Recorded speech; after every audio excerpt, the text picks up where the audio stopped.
Abbie's going to tell her story.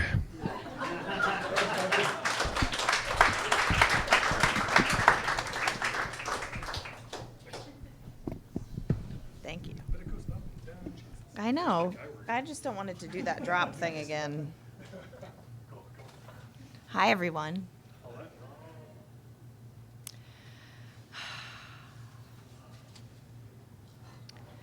So, when you're 8 months pregnant, there's nothing better than the smell of fresh baked bread. So every time I walked into my second job, it was like being wrapped in a warm blanket because I got that diner fresh baked 3 a.m. bread smell. My second job was kind of my calling. My grandparents owned a diner, and we used to roast peanuts, and my grandparents were really, into the serving lifestyle. So I decided that a diner was a great place to have a second job when I was 8 months pregnant. Every day I would go in, and even at 8 months pregnant, I wasn't that big. I was still kind of a tiny peanut of a thing. I was still waiting for him to kind of pop out. But every day I would go in, and every day I would have to loosen the back of my apron just a little bit more to be able to fit. And every day I would go in and have to stand a little bit back from the counter because I was just a little bit bigger. And every day when I went in, there was always a man named Tiny who was waiting at the counter for me. Tiny used to pull up in a tow truck that he drove. He was, as you can imagine, a giant man. He was Hawaiian. And slowly but surely, over the days that I worked there, I got to know a lot about Tiny.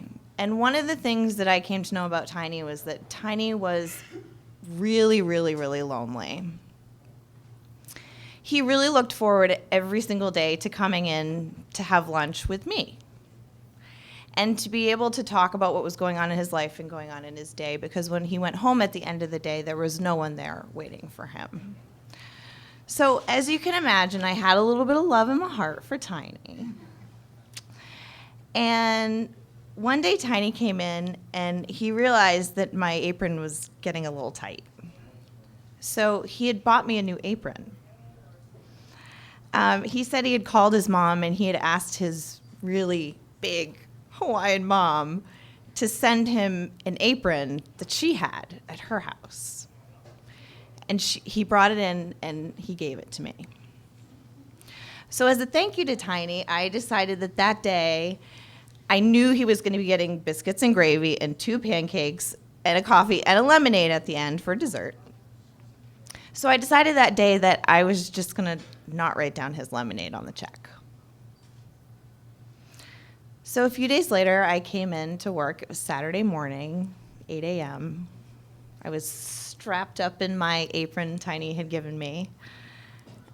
And I walked in, and my boss, who I knew had been there since 3 a.m. that day baking bread, walked right up to me and said, "You're a fucking thief." And I said, "Excuse me?" "Here's Tiny's check." "Where's his lemonade?" "He always gets a lemonade. Where's his lemonade?" "You've been stealing from me." And I turned and I looked at all those 15, 16, 18-year-old waitresses that I got to work with every day who were stealing 20s out of the till, who were not writing down their tips, who were doing crack cocaine out back of this diner down on Preble Street. And I took off my apron, and I dropped it on the ground, and I never went back, because I was a thief.